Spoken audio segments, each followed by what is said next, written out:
Same with her. Wait, same with her. take the team, take the scheme out of it. Who's more talented of a player in the NFL? Jalen Hurts or Brock Purdy? Jalen Hurts.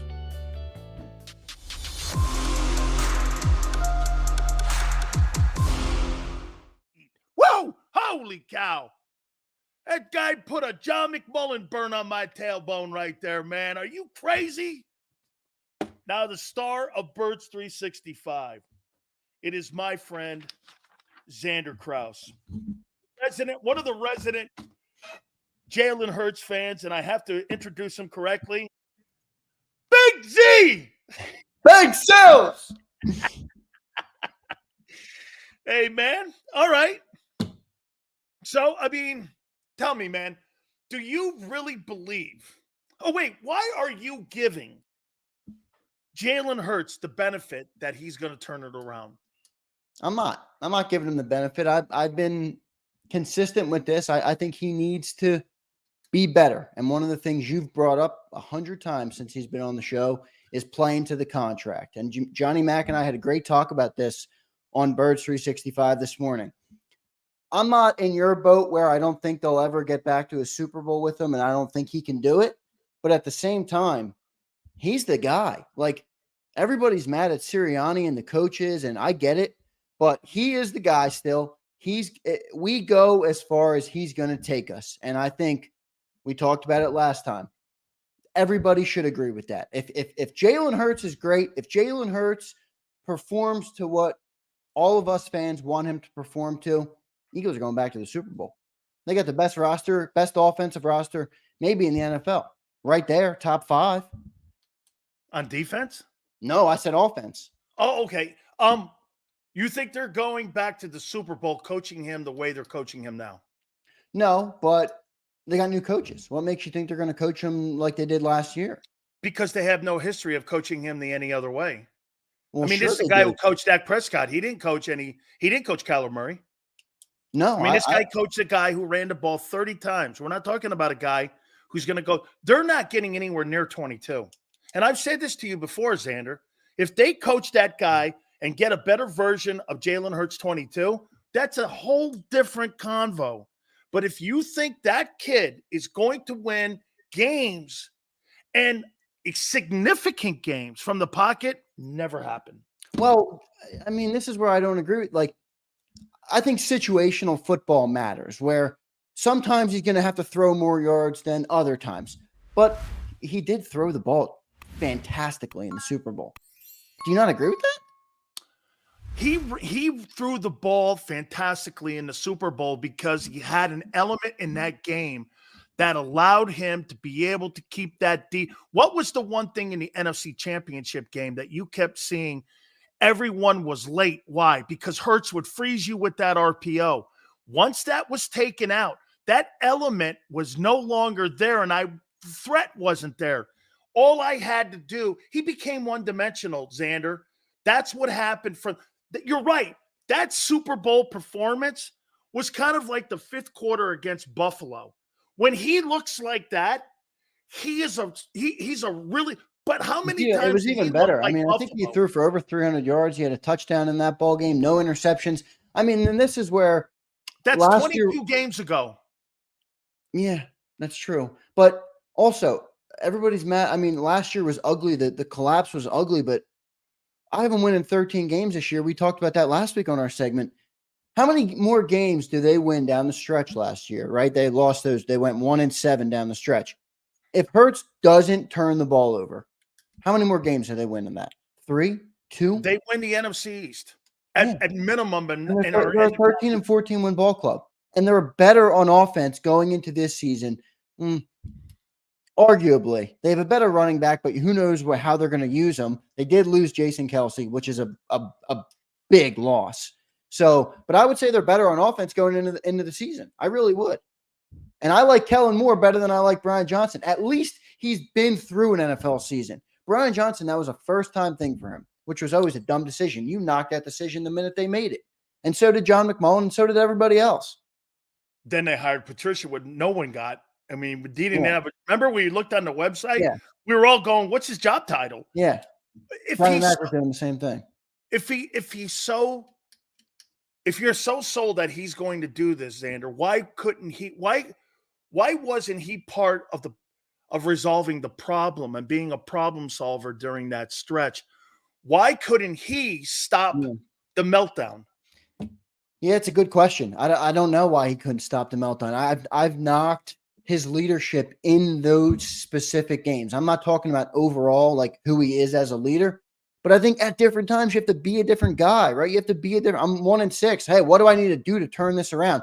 And I even said to John this morning, because this is how I view it. I don't even care about the regular season. Like, you got into the playoffs, right? Like, that's all that matters. Like, do you care what the regular season is with Mahomes We're anymore? 0-0. It's the playoffs. I'm 0-0. Let me reset. They went into that Buck game. They were terrible. He was terrible. He was mopey on the sideline. Like, that to me, now I'm angered, right? Like, the offense was terrible. And that's what I mean. Like, we're knocking the defense. And I said this on Birds 365 this morning. Dan, we put up 9 points in the playoffs versus the Bucs. Dan, you're not going to beat the Carolina Panthers with 9 points. You got to score more than that. You got to be better than that. So, how about this one here? Somebody brought this up too, Xander. You know, it's Brandon Graham. You know, he's still there, but Fletcher Cox, Jason Kelsey. yeah. Maybe that Xander really felt a little bit where he couldn't put his authority on the team because he didn't feel that he should step over his bounds with guys who had been there for 10 plus seasons. And again, look, the $50 million gives you autonomy to step on anybody. So I completely get that. But you got to remember, this is a coach's kid. This is a guy who was coached by Saban. There's a pecking order at Alabama, just like there is at any other gigantic program. Right. Maybe we're talking a guy who's 3 years, and I'll bite on this. Maybe he just didn't feel that was his team.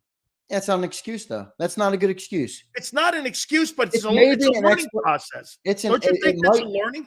It's a learning process. Well, we'll see this year, right? I mean, did he learn from it? Because as John pointed out this morning on Birds 365, and this is alarming, he never once took any stitch of accountability publicly last year. Nick Sirianni did. Brian Johnson did. A.J. Brown did. All of the big guys that you want to see did. Jalen Hurts did not. Now, maybe I do think a fair explanation of that is he went to Alabama, Nick Saban school. He's not going to give anything to the media. Or maybe they told him. That's true. But I also don't have the benefit of knowing, like, did he say to his teammates that are in the locker room, you know, did he have that accountability? I don't know. We don't know that answer because I'm not inside the locker room. But publicly, we didn't see any of that. We did see it from AJ. We did see it from Nick. And then, you know, we scapegoated the offensive coordinator. So I would like to see Jalen take more accountability because, and to your point about the leadership, I'm not buying that. Dude, you got paid $255 million. I don't think Fletcher Cox made that in his entire career. No, you got, you know, are you using that excuse when you're no, but when you get it here, I'll just say this from experience, Xander. When you walk into a locker room and you see Leroy Selman there, I'm not going to start going, come on, Leroy, let's go. Get your head front side. I'm not going to start telling a guy who's a 14-time Pro Bowler what to do. You just, you feel uncomfortable doing that kind of stuff. Now, again, that was his 3rd year, 4th year on the team. You know, I mean, so I'm just saying, I think everything is, look, would you not agree? Brady's first couple of years, that was Teddy Bruschi's team. That was other guys' football teams that were there during the Pete Carroll era, when Belichick got in there. I mean, there were other leaders on that team. Mike Vrabel was on that team. All those guys were kind of established leaders. Brady wasn't the vocal leader early on. He evolved into that. 100%. And it does take time. But look, you know, the NFL moves quick. Like, how long is our roster going to be this good? You know, I don't know. Now's the time to capitalize. So if he's not ready to capitalize, then we paid the wrong dude. Now, I'm not in your boat where I don't think they can get back to him, but I'm also not in the boat of like, I don't think he deserves any criticism. I do think he wasn't good down the stretch. The entire team wasn't good. And he's the guy. He's the quarterback, and it falls at his feet. And I think that's dumb to not criticize him. But at the same time, I think you're crazy to say he can't go back to the Super Bowl. No way. Not that style. No way. No way. He has not shown me. that 2023 Hurts is going to take a team to a Super Bowl when you can't score to more than 9 points against the Bucks in a playoff game. Now, Jalen Hurts 22, playing the way that style, dude, that guy's a weapon. Jalen Hurts 23, he'll have to show me. Get this, because of what they did and how they're coaching him. In my opinion, you're back to let me see it again, because I want to see. I have not seen him be a prolific passer yet in this league, and that's what they want him to be. You've got prolific wideout. How can you have this, Zander? How can you have prolific wideouts and not a prolific quarterback? Well, was their scheme prolific? Not at all. Now, I'm not going to put it all on the coaches. Coach him better. Yeah, that's true. But that's an organizational thing. I think Kellen Moore will help. Like, I don't need A.J. Brown 40 yards up the field on every play. Give me something. Give me some crossing routes. Give me Dallas Goedert. Like, get Dallas Goedert into the game a little bit. They don't do any of that. Like, I also think he needs to be a better passer, but they can make it easier on him to be a better passer. And it's also him too. I mean, you talk about that all the time. You know, you're getting paid $55 million. If you don't like the play call, freaking change it, change it. But he doesn't do that. And maybe to your point, that's part of his development. That's part of the Brady curve where he's still young. What is he? 25 years old, 26 years old? Yeah, he's still a young dude. I think people are rushing it. Yeah, well, the whole NFL's rushing the money. Yes. Yeah. Yes. I mean, I like what I like, Dan, is I like what Green Bay has done, and I like even what Mahomes did to a lesser extent. Put him on the bench for a year and learn, right? Green Bay, they went Brett Favre to Aaron Rodgers, now to Jordan Love. We haven't seen much from Jordan Love, but he looked damn good in his first year. Those guys sat on the bench for 2-3 years, each of them. You know, I like that. Like, these quarterbacks, it's a harder position to play than telling Jalen Carter to go out and rush the passer. You know, there's a lot more to it. But remember this also, when you're talking Favre and Rodgers, you had Mike Holmgren and you had Mike McCarthy, who won Super Bowls. I mean, you're talking about really good play calling head coaches. Yeah. Guys who develop quarterbacks, stability at the coaching. Like I pointed out yesterday, Zander, how in the last 4 years do you have 8 different coordinators? Well, that's going to be part of it. I mean, the Eagles have chosen from an organizational structure from Jeffrey Lurie that they prefer a CEO head coach.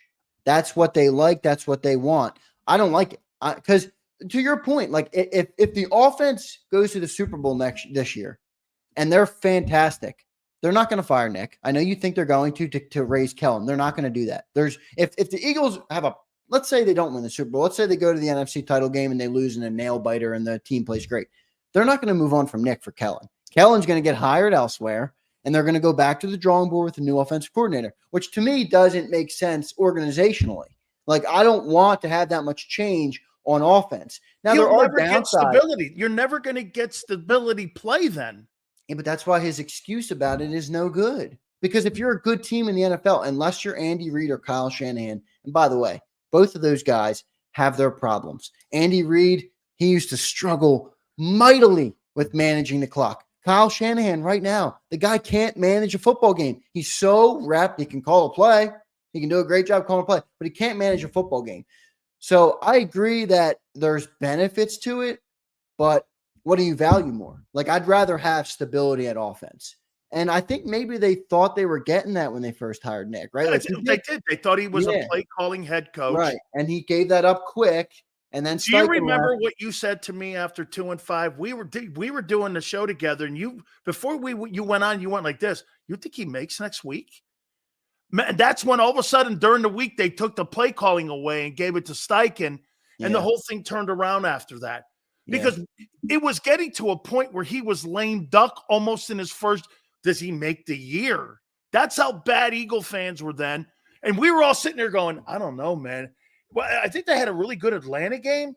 And then after that, it was like a total shit show for 2-5 in a stretch. So yeah, you're right. They started off with a win versus Atlanta, and they looked pretty dang good in that game. And after that, it was all ugly. JM brings a good point here, though. The front office doesn't allow it. I mean, they don't want a coach to have autonomy, whether it's coordinators, head coach. That's why they love Nick. That's why Nick wasn't stability in your play calling then.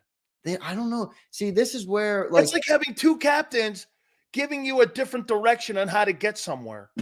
I want to drive. If I'm driving someplace and I have success at it, why should I take a different route because it's your route. Yeah, I want to take my route.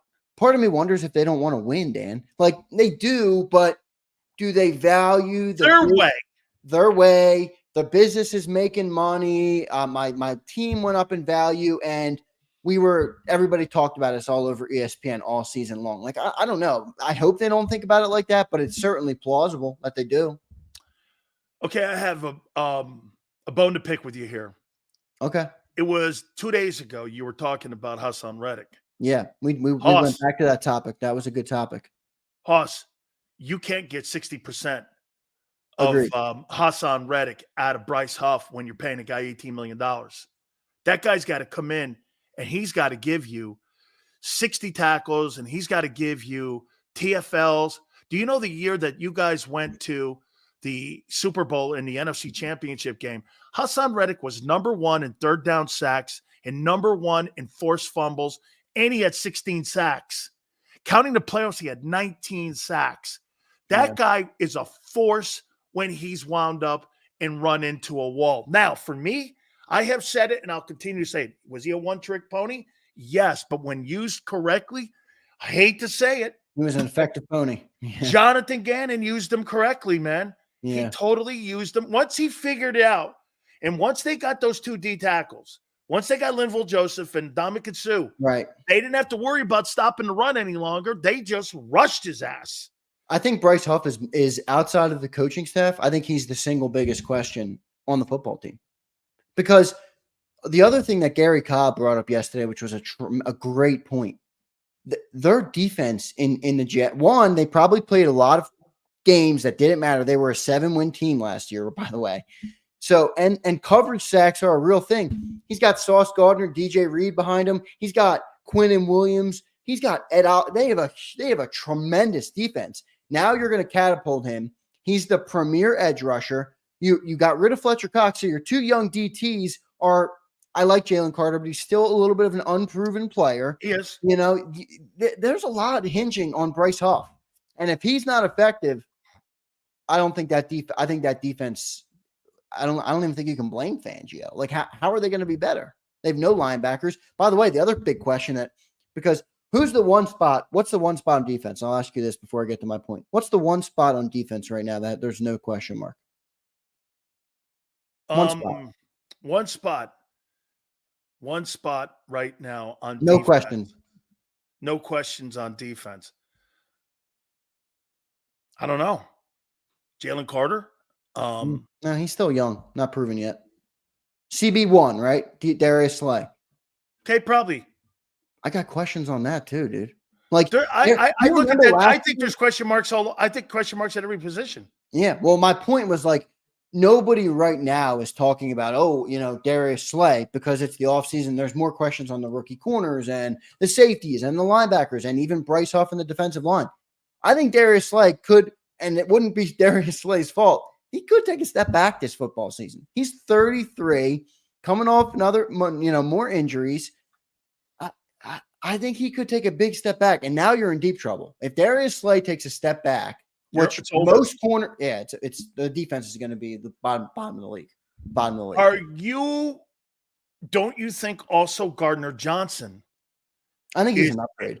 You don't think he's a gamble? You think he's going to duplicate what he did in 22? Last year he was on IR all year. Yeah, and he was hurt with us too. How many games did he miss with us that year? 4 or 5 games. Remember, because he led the league in interceptions, and everyone was like, "Oh, he led the league, and he only played 12 games or whatever it was." He's a question mark, but if he's on the field, Dan, it's a big if. But best availability, best ability is availability. If he's on the field, he's a big upgrade. Let's see what we got here. Isn't this Nick's last year in his contract? I believe he has 2. I believe he has 2 left. Yeah, he's got 2. I think it's this year, next year. He signed a 5-year deal. I think they don't really make the coach contracts too public, so I don't know exactly. Yeah, the Eagles aren't very public with it because I heard that he makes between 6 and 9. He makes between $6 and $9 million bucks, and I thought he had this year and next year still remaining on his contract. That's another great point. He's been to 3 straight playoffs, and he's been to the Super Bowl. Don't you usually give contract extensions to guys like that? Yeah, but my problem with Nick was the way he handled the the end of the season, because that's why that's the whole reason that the whole reason Nick Sirianni makes sense right now, if you're the Eagles, is he's a CEO coach, right? Well, he wasn't good at being a CEO coach down the stretch last year. The locker room no, he wasn't. I'll tell you why. He did what they wanted. Yeah, but you're asking him. You're asking him to doesn't mean to win football games. Then maybe. Wait a minute. Whoa! You just got through saying you're not sure they want to win games. So I'm going to say this to you here. I think the reason he kept his job is because he did exactly what his job title is to those men. He was the guy. Wait a minute. Is it a traditional coach?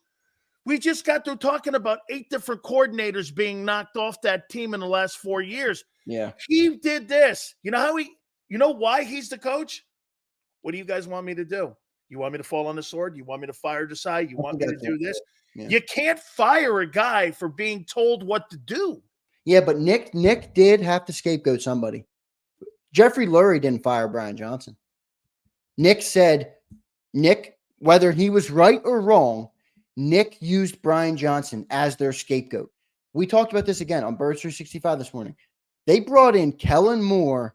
There's no way Nick fired that guy. 100%, Dan. No way. Nick had to do something to keep his job. He didn't hire him. How can he fire a guy he didn't hire? I think Nick did hire him. No way. You think Jeffrey Lurie said elevate him from quarterback? Yes, I do, because they elevate everybody inside the organization. Dude, that organization does everything internally. That is such a flaw. If the owner wants to hire the coordinators, now you might be right. They proved it with Doug. They didn't want to let Doug pick his coordinators. That's why Doug's gone. This is why I'm saying, dude, you don't really think he hired Desai, and you think he hired Matt Patricia? No, but he's also not a defensive guy. I think. Wait a minute. Maybe I'm wrong. I think Nick elevated Brian Johnson. And then when that meeting came around for the end of the year, and Howie and Nick were sitting on one side of the table and Jeffrey Lurie was on another side, I think Nick said, my changes are going to be move Brian Johnson, move the coordinators out, get in 2 more established coordinators. And that's what they did. Who hired Kellen? You think Nick Sirianni hired that guy? I want to believe it was Nick. Say how you know how they run that place. Who hired him? Yeah, but why would Jeffrey Lurie doesn't know how to pick Jeffrey Lurie, Howie. I'm going to tell you how they do it. Once again, this is why Doug walked. John says it. John reports it differently from the inside the room. Now, I don't know. That doesn't mean John's right, but I will say he reports that it's different. The structure is Lurie. You think he hired Vic? No, I don't think he hired Vic. This is what they do, Zander, to make the coach look like he made the hire. They put 20 guys on a sheet. Nick goes, I'll look at him and let's interview. And guess what? Nick picked him in whole essence, but it's a loaded deck. Why did Nick control of the roster? Yeah, but why did Nick get to keep all of his other guys?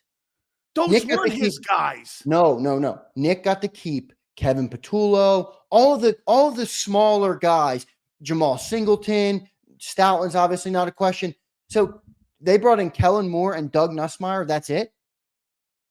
Let me ask you that. Okay, If you're gonna, my point is, you really believe that coach hires the assistant coaches? No way. Hey, who puts the roster together? The coach or Howie? I think Howie puts the roster together. Okay, so you hire Howie has players that he has in his personnel department, right? So that Nick gets coaches to teach Howie's guys. Howie's not going to allow that. He's going to have coaches that coach his guys.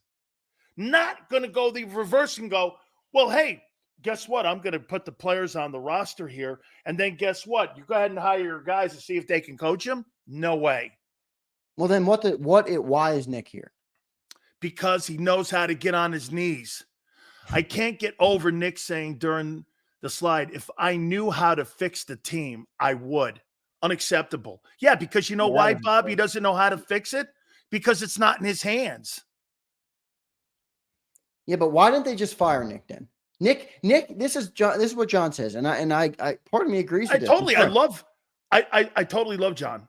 John's point is when Nick spoke to Lurie after they collapsed and put up 9 points and got destroyed by the Buccaneers in Tampa as a way better team, he had to come up with some vision to sell Jeffrey Lurie on why not to fire him.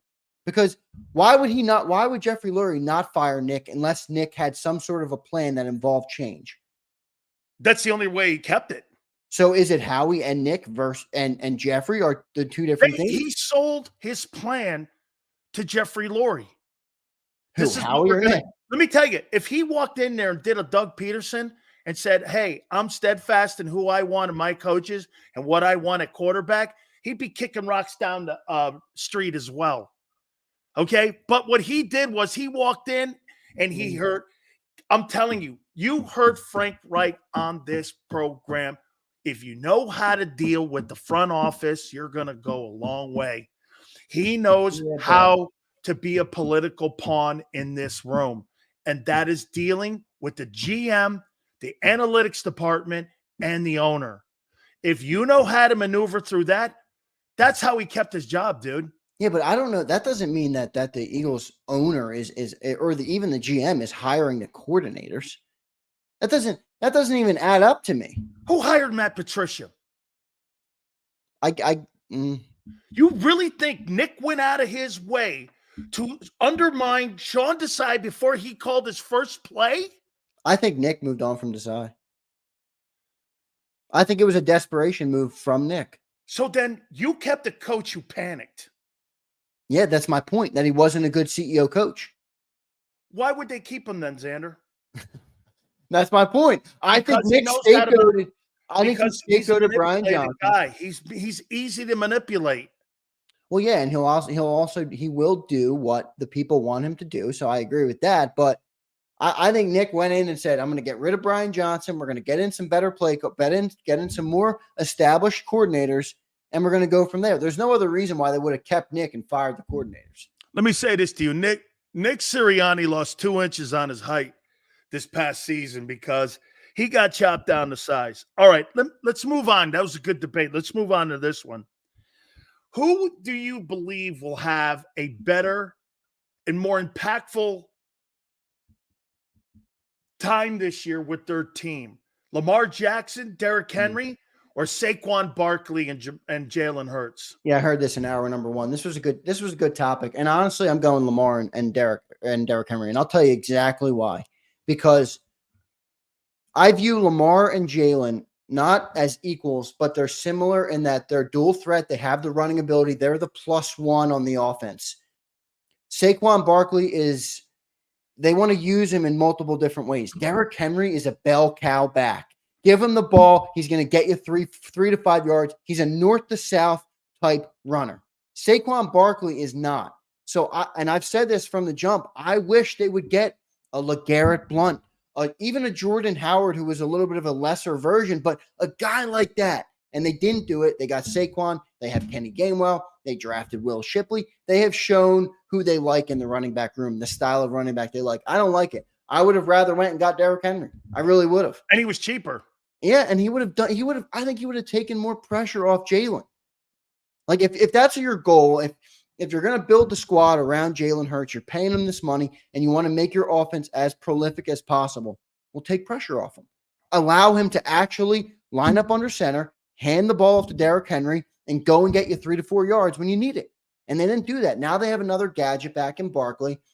Ask anybody that's watched Saquon since his college days. He's not a north to south runner. He likes to bounce outside. He's athletic. He likes to juke. He's all of those things. He can catch the ball. Everybody talks about that. Well, that's not what I want in my running back. Can I tell you what I think, though, when it comes to Howie? I don't think he likes that style. I think he likes the McCaffrey style. Yeah, catching he does. The ball, blocking. You don't have to really be 11, 12, 1,300-yard guy, 900. But I think his biggest impact is truly going to be in pass protection. This is where I think they paid him $13 million to pass protect in. No. What's this? 900. Well, here, you tell me if this is an impact. If he gives you 980 and he gives you 56 catches and 450 yards, that's more than you've had it by any back since. He's not going to get 56 catches. It's a mute point because he's not going to get the catches. And they cut that blitzes down to where he's not third in the league and being blitzed, and he's down in the 20s. Isn't that an impact on your offense if he 100%. Cuts that blitzing down on Hurts? 100%. But my point is, that's my point. Jalen Hurts is not that guy. And it's not a knock on Jalen Hurts. Jalen Hurts just doesn't – he's the +1. He doesn't use running backs out of the backfield much at all. He doesn't dump it off a lot. He doesn't throw to running backs. It's just not his game, which is fine. But build it the other way, right? Like I would have rather spent $8 million on Derrick Henry and spent another $5 million to go get a good wide receiver 3 option, because that would have helped you more than to assume Jalen Hurts can throw the ball to Saquon Barkley out of the backfield. Your scenario is great. If he can help with the blitz and he can pick up 980 on the ground, that's great, but that's all he's getting, because DeAndre Swift can catch the ball out of the backfield. He's great at it. He didn't do it last year. Well, if he didn't do it there, Hurts can't find him. That's not their game, right? He had 30 catches last year. 30 catches. And if you think about it, here's even more to a point.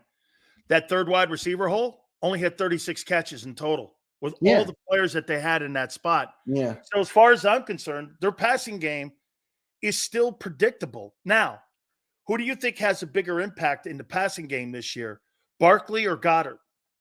I would hope Goddard, but I think it's going to be Barkley.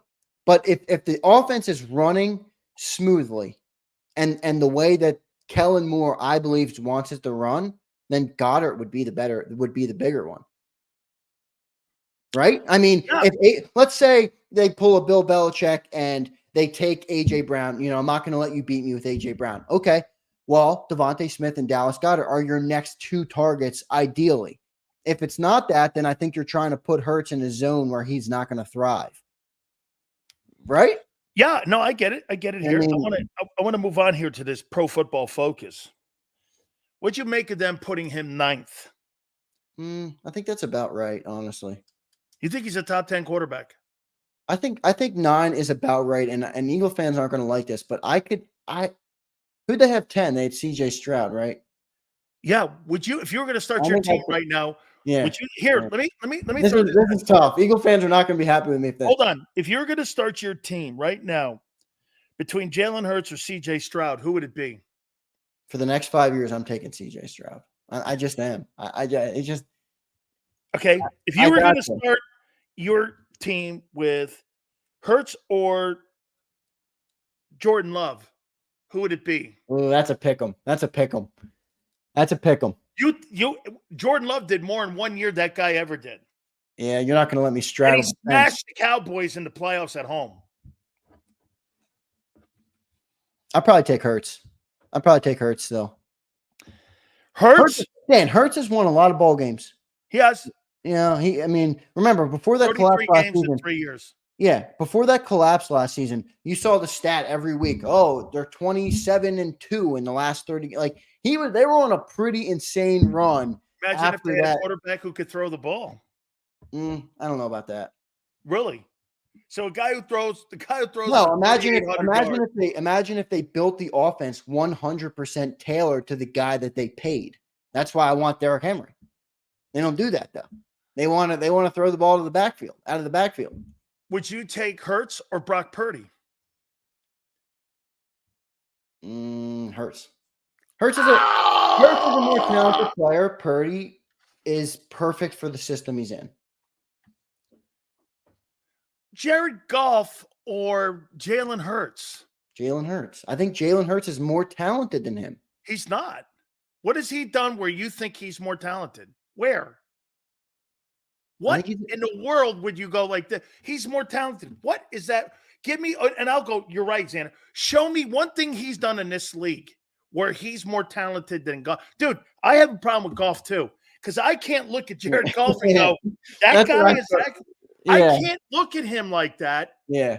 I really can't look. I'm with you. But it all depends on how the teams build around these quarterbacks. Like Same with Hurts. Wait, Same with Hurts. take the team, take the scheme out of it. Who's more talented of a player in the NFL?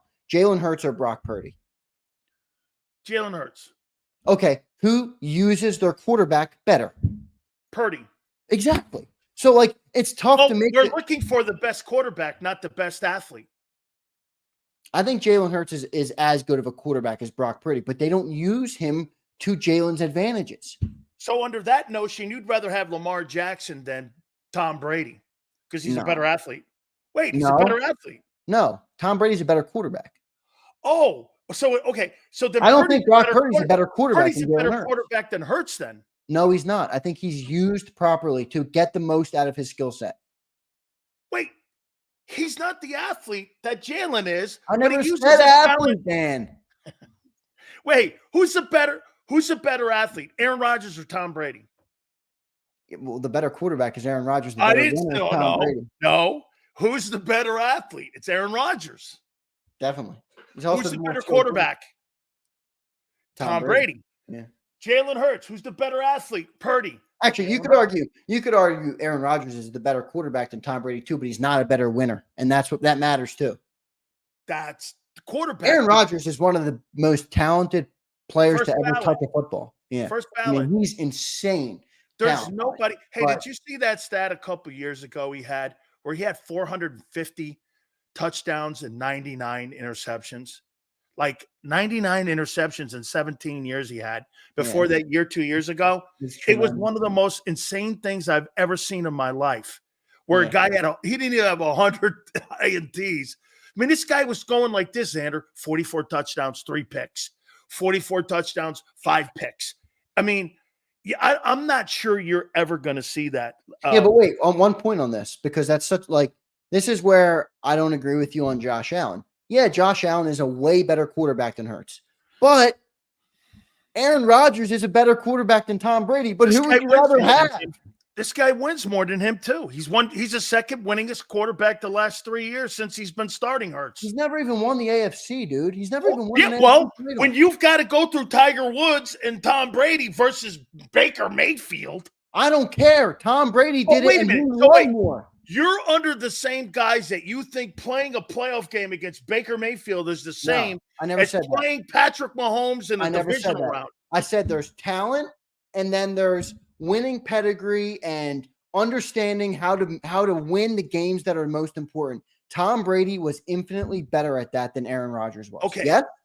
Yeah, but so you're telling me that Peyton Manning failed too because he ran into Tom Brady era. You know, this guy was he ran it. Dude, Tom Brady ran into Peyton Manning. Who won?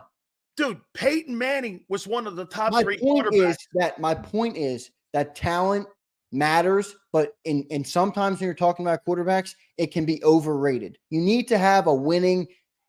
You need to have someone. You moved the sticks on me. No, I didn't. You moved the sticks on me on Hurts because you think Hurts is a better athlete than Purdy.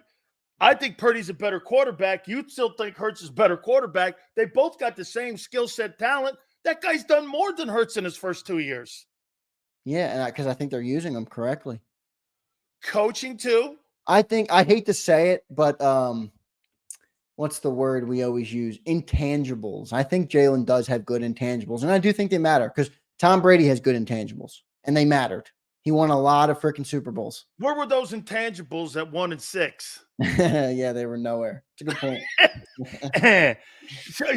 So you really think he turns this thing around? So you're giving him, we're going to see a great year coming up. You know, Manuel Lacho said this. I'm not sure why Eagle fans have amnesia, man. 3 years, and this guy's got 1 year, and it was 2 years ago. And it's like they give him the benefit. I just want to know why people are giving him the benefit. Not you, but why are people giving him? This was a poll question on IP this morning. Because they're fans of the Eagles, Dan. That's why. Oh my God. That's why, though. You asked why. That is why. They paid the guy. The guy is paid. There's no other option right now. We're not moving on from Jalen Hurts. You can cry about Jalen Hurts for the next 2 years till you're blue in the face. He's going to be the quarterback of the Eagles. So fans want to believe he's going to be able to get it right. And they've also seen it. He was phenomenal in the Super Bowl, Dan. He was one drive away from winning. We were one holding call away from winning that Super Bowl. Purdy was one kick away from winning it last year, too. Yeah, and I gave Purdy his credit. I did. Do you think Purdy can get back to a Super Bowl? In the NFC, they got a better team than the Eagles. They got a better defense. Okay. If Purdy can get back to the Super Bowl, I believe Jalen Hurts can get back to the Super Bowl as well. With Bryce Huff. Okay. But hey, by the way, here are my final four predictions. Ready? I got Bengals Bills in the AFC title game. And I got 49ers in Detroit doing a repeat in the NFC title game. I'm changing both those games. Okay. I think I'm going. You love Josh Allen too much. I like him. He's great talent, but he's not. To me, he hasn't proven he's a winner when it matters most. I'm going to go games the last 3 years. Wait a second. So your AFC title game, you betting against Mahomes? You just saying Andy Reid and Mahomes aren't going to go? I can't. Yeah. What a blasphemous thing. I'm taking Chiefs Bengals AFC title game. Although. I can't believe that Kansas City would is this the year the Ravens get through? Is it Chiefs Ravens? I gotta be honest. I love Joe Burrow, but I don't love the Cincinnati Bengals. How about this? If Burrow's healthy for 17 weeks, how far do they go? They go far, but the Bengals organization sucks. You know that. I know that. Come on. They got a lot of weapons, but okay. How's that offensive line? Have they fixed that yet? Detroit or Philly? Philly. Philly's got the better roster. Definitely. Come on, Dan. Who's on your – so you got a better guy than Aiden Hutchinson? I never said that. That wasn't the question. Okay, well, who on defense do you think is worth the shit?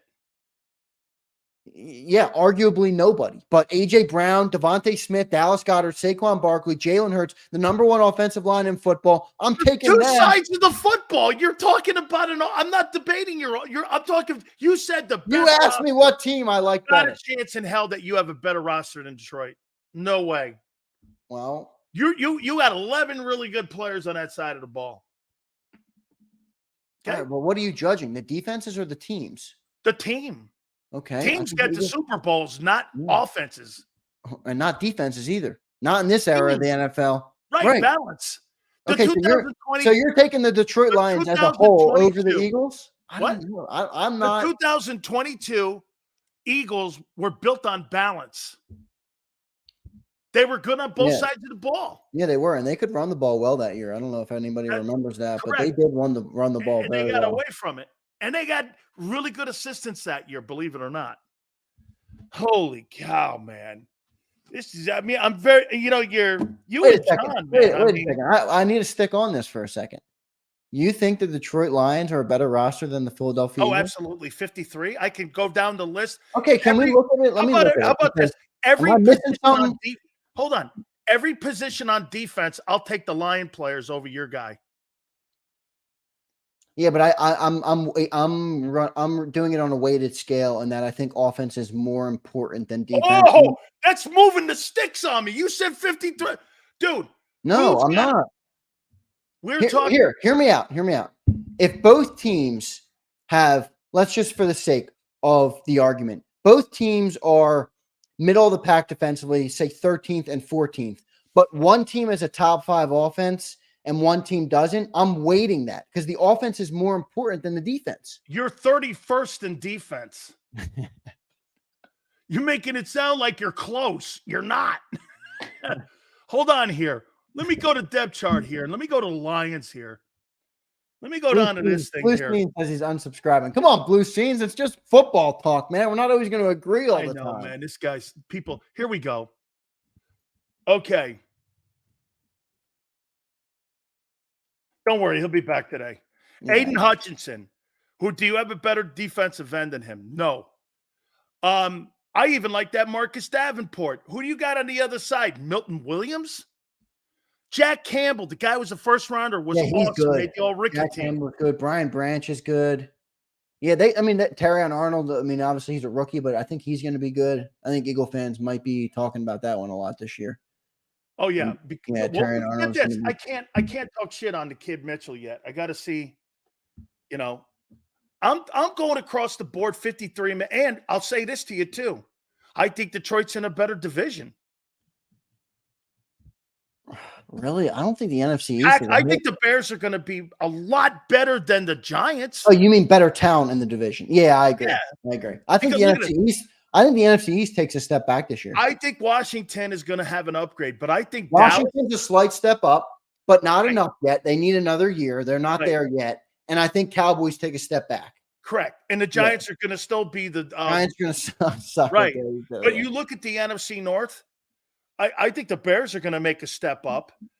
I mean, I don't know what J.J. McCarthy's going to do. I really don't. I know they got Sam Darnold, and I'm not hanging my hat on that, but that's a pretty good coach up there.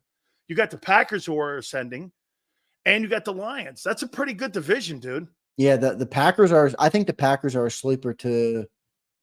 I don't think they're going to beat out the Lions, but they're going to be really good. Hey, you know what? I think Chicago could win 8 or 9 games. Are you sold on Caleb Williams? Nope.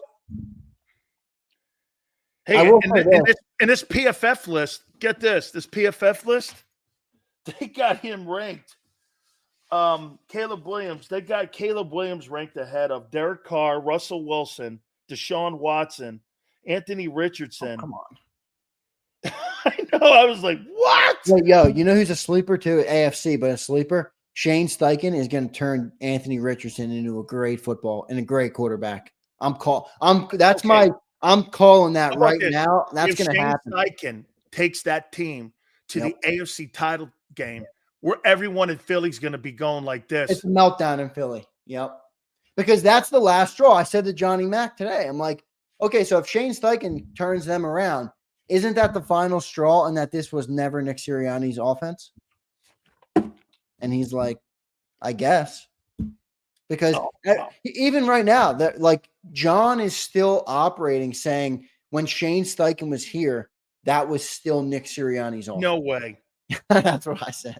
No way. I said, come on, Johnny Mack. Come on. How could that thing fall apart then the way it did if that's his offense? Yeah, I mean, I guess, he didn't have as effective of a play caller. Brian Johnson was way over his head. 13-11 when he's in charge of the offense for Philly. Yeah, that's 2-5, 11-6, right? Because last year, did he not get in front of the podium and go, 5, 11, this is my offense, Brian Carr? Yeah, but apparently, but John's point was he's been saying that they were saying that through the Steichen era too. Well, yeah, funny how I watched the Colts get really good. Gardner Minshew made the Pro Bowl. Yeah. I mean, Marcus Mariota's not making the Pro Bowl under Fredo. No, he's not. I don't like Sirianni. I don't. So you're not gonna. And I know me and you have a problem with that because it's Paisan hate, and that can't be good. True. Zander, great stuff, dude, man. We're going to do it also on Thursday, too, man. Absolutely great. By the way, folks, please do me a favor. Make sure you check out Birds 365 each and every single morning with John McMullen and Zander. Zander's absolutely giving that thing a great injection of some really great takes. So make sure you guys watch that. Also, too, don't forget Farzi starts off our broadcasting each and every single day here on JAKIB. We appreciate everybody. Do me a favor. Hit the like button. Zander, great stuff, brother. Appreciate it, Dan. Appreciate everybody in the chat. Thanks for tuning in on here and on Birds 365. I'm not going to try and be Jody Mack, but I'll be the best version of myself. Hopefully spice the show up, make it a little better for everybody, make us grow. So we appreciate all the viewership we've been getting on Birds 365. It's been really good, Dan. Gotten a lot of great feedback. A lot of, some haters too, but you get it. Comes with the territory. Yeah. It's okay. You know what? I like being the bad guy. Keep it here, National Football Show. Appreciate it. If you missed any of today's show on the JAKIB Media channel, listen to the podcast on your way home. Available on YouTube, Apple, and Spotify.